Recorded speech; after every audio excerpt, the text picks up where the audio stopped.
Ladies and gentlemen, good evening.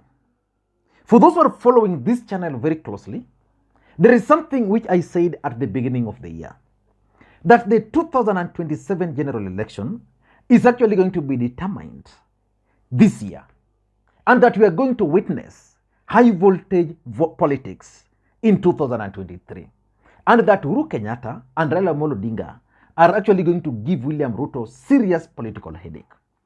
And William Ruto ignited fire last week when he accused the Kenyatta family of not paying tax.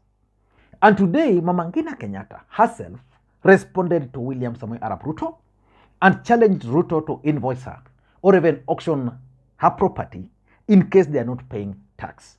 But I'm going to do that analysis tomorrow because it's juicy.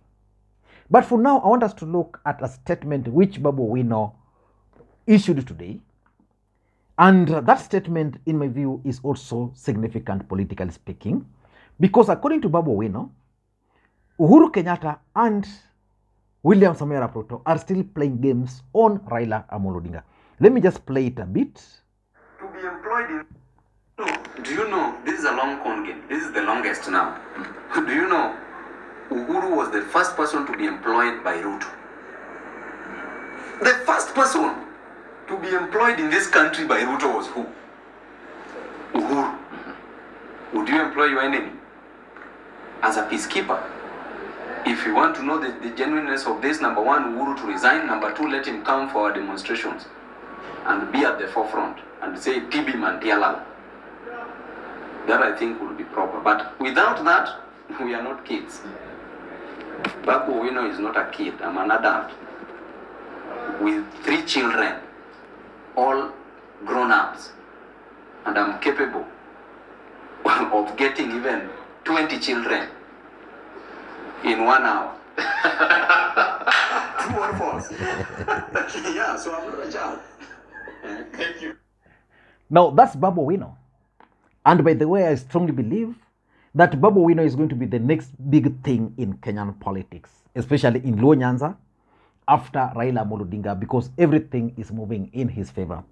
Babu Owino is suggesting 2 things. The first thing, that Ruto appointed Uhuru Kenyatta as the peace ambassador, and that for Uhuru to convince them that he's not working with Ruto, he must resign. And for those who follow this channel, when Ruto made that appointment, I advised Uhuru Kenyatta not to take it up, because taking it up was going to mean that at any given point it was going to be linked, and William Ruto was going to take advantage of that. That's exactly what's happening. Number 2 is also saying that for Uhuru Kenyatta to prove that he's not working with Ruto, then he must now join them in their rallies. For me, I take a different position with Babu Owino, because Babu Owino is part and parcel of the team or a group of Kenyans who believes very strongly that Uhuru and Ruto actually worked together, and that whatever they did was to blind Raila Odinga, and that it was going to be easier for Ruto to become president with Uhuru perceived to be supporting Raila Odinga. I'm not going to get into that, but for me, if you ask me, Uhuru Kenyatta, number 1, created a good and conducive environment for Raila Odinga during the handshake time. Number 2, Raila Odinga should blame himself. He actually failed to finish. He failed to finish. If Raila was serious, he ought to have finished the game. He played everything well, but he just failed to finish. He was the candidate. Uhuru was never the candidate, Babu Owino. Number 3, if you ask me, Raila Odinga allies also started celebrating power before it arrived. William Ruto was focused on the end result. Raila Odinga allies were already agreeing on how they were going to share the loot. But because I've always maintained one thing on this channel, that in politics, nothing happens out of mere coincidence. Everything in politics is normally well planned, well scripted, and executed to achieve a specific political objective. Nothing happens out of mere coincidence. There is no way Babu Owino would consistently say these words if he's not intending to achieve those objectives. Just like Babu Owino questioned why, for example, Babu Owino questioned why, for example, Uhuru became the first person to be offered a job by Ruto. The other important thing which you must know is that Babu Owino is very close ally to Raila Odinga. If you've observed these rallies which have been going around, Babu Owino is probably one of the members of parliament who is allowed to speak in those rallies by Raila Odinga. It can't be coincident that a close associate and ally of Raila Odinga would consistently make these comments and Raila Odinga is doing nothing. So it means the statements are actually meant to achieve specific objectives. And number two, this statement, the timing of it, when the rally is just about the corner, which means Babu Owino's statement were indeed intended to achieve certain objectives. So I want us to look at the 4 objectives, which in my view, I think Babu Owino's statements were intended to achieve. Before we get into all those, in case you're watching the channel for the first time, please take a second or two, click that subscribe button so that next time we produce a video like this, YouTube will automatically notify you. And to the subscribers, I want to continue thanking you guys for your continued support, because without that support, this channel cannot be where it is now. Let us get back to the main issue. And for me, this is how I interpret Babu Owino's statement. Number one, I tend to think that Babu Owino's statement is probably a strategy which is being used by a section within Azimio to push Uhuru Kenyatta to join Raila Odinga in the rallies. You know, Uhuru Kenyatta never really joined Raila Odinga during the campaigns, because there were a group of people around Uhuru who strongly believed that Uhuru Kenyatta, being the head of state, ought not to have joined Raila Odinga.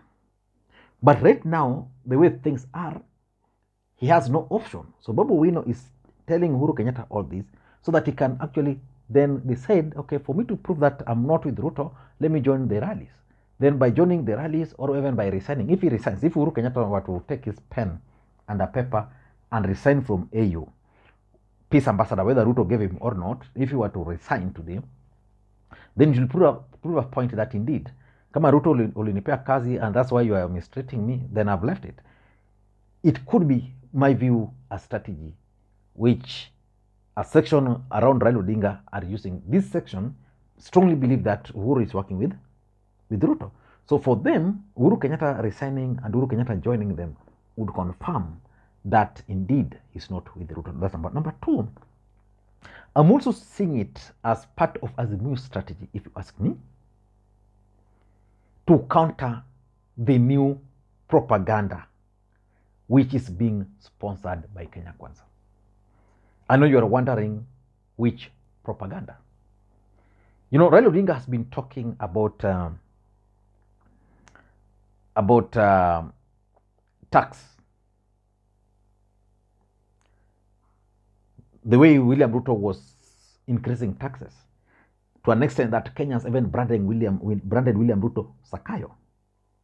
Then from nowhere, they started now attacking the Kenyatta family and saying that Kenyatta family are sponsoring these Azimio rallies. That they are sponsoring the Azimio rallies so that Uhuru should not pay tax. How can Uhuru prove that he's not sponsoring just the rallies? How can they counter that propaganda?